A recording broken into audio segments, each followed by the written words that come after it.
Shalom Chaverim, I'm Stephen Ben-Nun. You're watching Israeli News Live, and the threat of North Korea is definitely not going away. And in fact, those threats of North Korea are causing a ripple effect all over the world, because from what it looks like that we've been examining in the Russian media as well, it seems to be that North Korea, if this ends up going down, is going to definitely spread like a wildfire and completely out of control, at least for the short times, for foreseeable future, that is. The National Interest published this article here today. North Korea is to test a nuclear missile that could strike America this year, states the article right here. It is very troubling, says the U.S. intelligence community believes that North Korea will test a long-range intercontinental ballistic missile. This actually came out yesterday, I apologize. ICBM this year in an attempt to prove that Kim Jong-un has the capability to strike directly at the American homeland. The Korean regime has been preparing its new missiles for the past several years and has developed miniaturized nuclear warheads designed to fit atop such a weapon. North Korea is poised to conduct its first ICBM flight test in 2017, according to this article right here. And this may be why we see on Fox News this particular, on Capitol Hill, this came out, and let me play just a little bit of this for you. Director Coates, the threat we face are ever expanding. In the United States, because of its growing missile and nuclear capabilities combined with the aggressive approach of its leader, Kim Jong-un. Kim is attempting to prove he has the capability to strike the U.S. mainland with a nuclear weapon. He has taken initial steps toward fielding a mobile intercontinental ballistic missile, but it has not yet been flight tested. North Korea updated its constitution in 2012 to declare itself a nuclear power, and its officials consistently state nuclear weapons are the basis for regime survival. As you can see it right there, there is definitely a threat that the United States is trying to deal with. In fact, a rare situation also. North Korea sent a letter to Congress protesting U.S. sanctions. Now that may seem like a sign of weakness on the leader of Kim Jong-un to send a letter of, to the Congress protesting the U.S. sanctions. But don't take that as a sign of weakness, but rather a sign of ultimatum. You're causing us a lot of problems. We may very well retaliate. But like I said, though, this is getting completely out of control, if you ask me, because Russia also is in very much concern about the threat of nuclear war.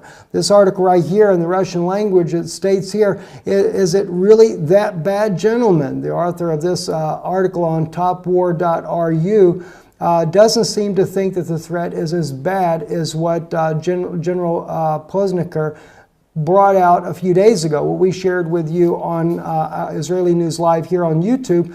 But rather, he does assert in the article here that, yes, the threat is there, but would America be insane enough to even attempt it? And some of the translations I'll share with you. The initial message of the article comes from the speech of the first Deputy of Head General Staff, Posniker is who he's talking about. Powerful hidden component for the rapid global strike. Now, we shared that article with you. He says that Russia, with the aim of destroying most of Russia's nuclear forces and means with subsequent the destruction of the remaining warheads by the missile defense system.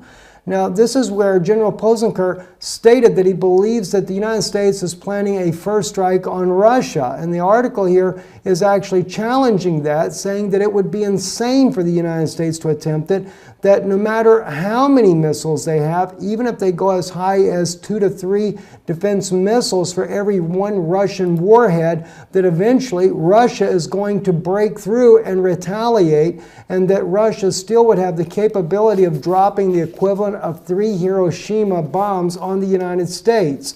But you know, it just doesn't seem to add up like that, because in another article, this one right here, the U.S. will defeat Russia, the war will be small. They began to analyze the article that came out in the United States on Business Insider, where the United States suggestively considers, according to the Business Insider, military and defense, that the United States has the capability of defeating Russia in a very small but rapid war.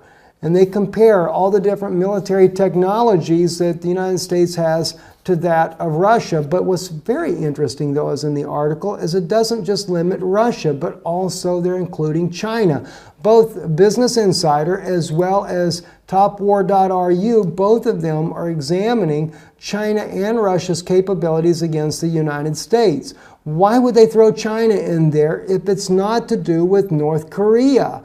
North Korea seems to be the big issue because China is obligated to protect North Korea in the event of a war, according to the 1961 agreement. So this is what could cause the issues to spiral out of control. And Russia, seeing as President Trump has become more defiant over Syria, has seemingly to distance himself from President Trump and siding himself with North Korea as well by moving his own intercontinental ballistic missiles to the border, actually not ICBMs, but his S-400, S-300 systems to the border with North Korea there, suggesting that they would ward off any type of attack by the United States.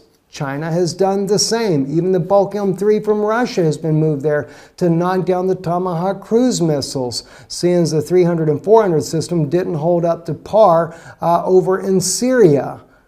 Anyway, that's our take on these things. Can't say, hope it doesn't turn out that way. The U.S. has also sent another nuclear-capable submarine to the region there. And so the U.S. continues to build their forces up to try to deal with North Korea, but yet at the same time, Beijing and Moscow seem to be bent on protecting North Korea.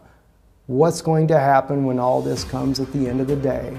Your guess is as good as mine. I'm Stephen Ben-Nun with Israeli News Live. Shalom and have a good day.